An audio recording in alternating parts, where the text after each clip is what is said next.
wind up like this? When people hear the word homelessness, they tend to get very uncomfortable. That's because it's such a complex issue. We cannot seem to pinpoint what the exact cause of it is, and because we do not know who or what is exactly to blame, we are not sure who holds the responsibility for fixing the problem. And because there are so many different perspectives, there are many different views on what is the best way to end homelessness. Let's take a sociological exploration of these different perspectives.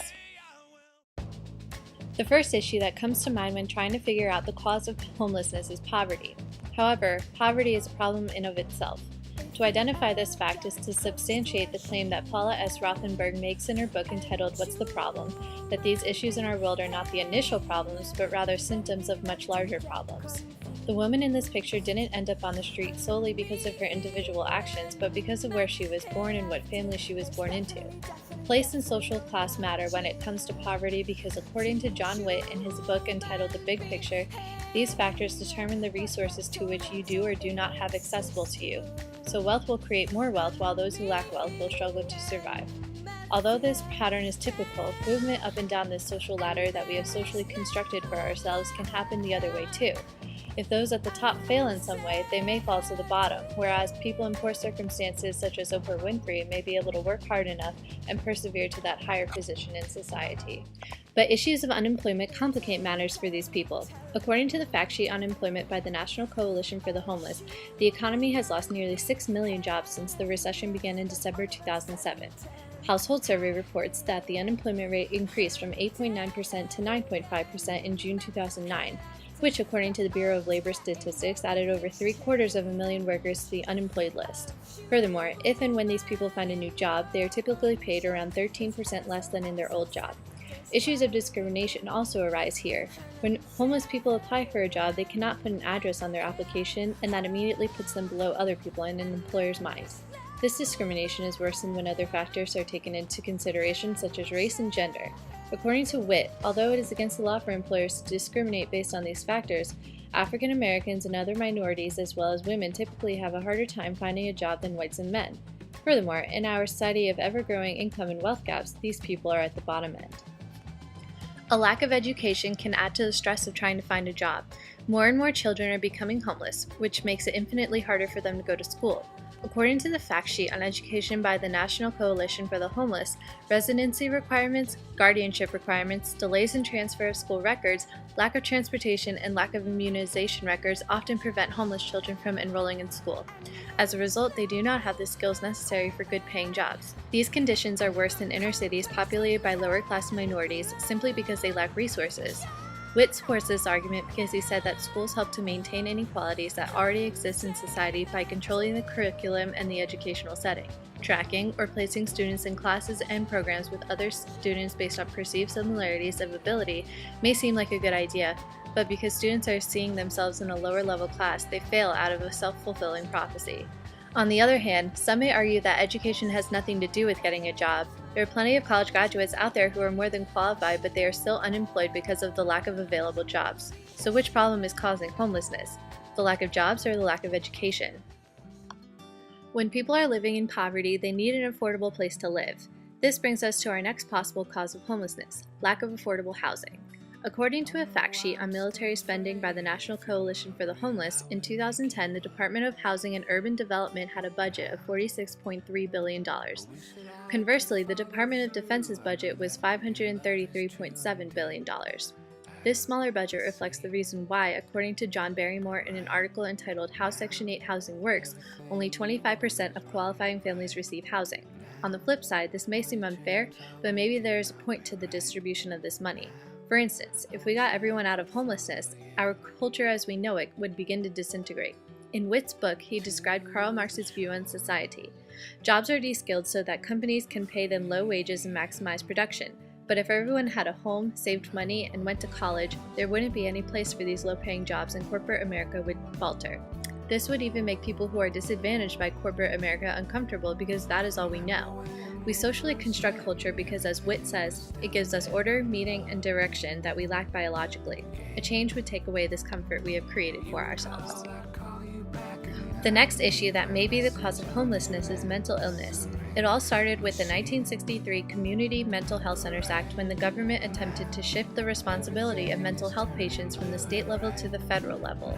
But when it came down to it, the federal government could not provide the states with the money they promised for the community mental health centers. Before this was known to the states, hospitals started deinstitutionalizing their mental health patients. Then, when these people went to the mental health centers, there was not enough space for all of them and they ended up out on the streets. Lillian B. Rubin has a very strong opinion about the cause of homelessness as she expresses it in her article in Rothenberg's book, What's the Problem?, entitled Sandcastles and Snake Pits. She says that homelessness isn't an accident or an artifact of some strange modern urban disease, but a product of failed social policy. This issue goes along with the lack of affordable health care as well.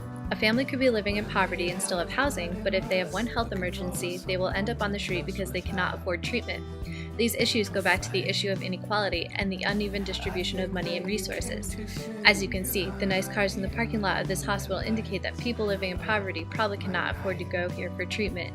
If everyone had access to the same resources and we didn't have our class system, perhaps people wouldn't go homeless.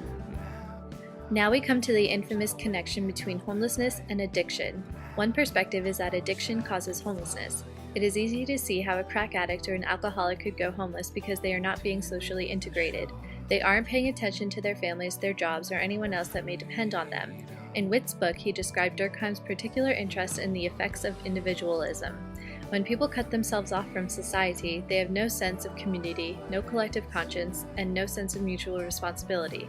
Because it has been proven that no one can survive in this world on their own because of our strong interdependence, logically, an addict would lose all of their resources. On the other hand, some argue that homelessness causes addiction. Because of how social human beings are, when someone is cut off from the world the way a homeless person is, the only way to stay sane is by drinking and doing drugs.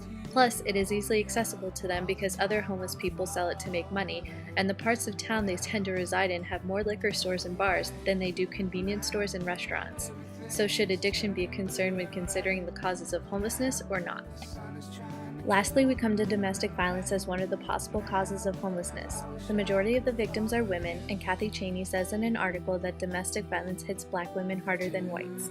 According to the National Coalition for the Homeless, domestic violence causes the victim to miss too many days of work and they lose their income.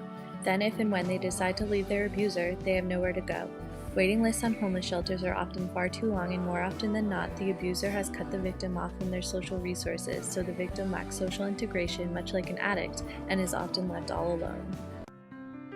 Now let's move on to possible responses to homelessness. Should we try to end it? Who is we? How should we go about doing it? One response has been criminalization. Something we often do by human nature is ignore problems, concluding that they will eventually solve themselves, much like we do with racism and gender stereotypes.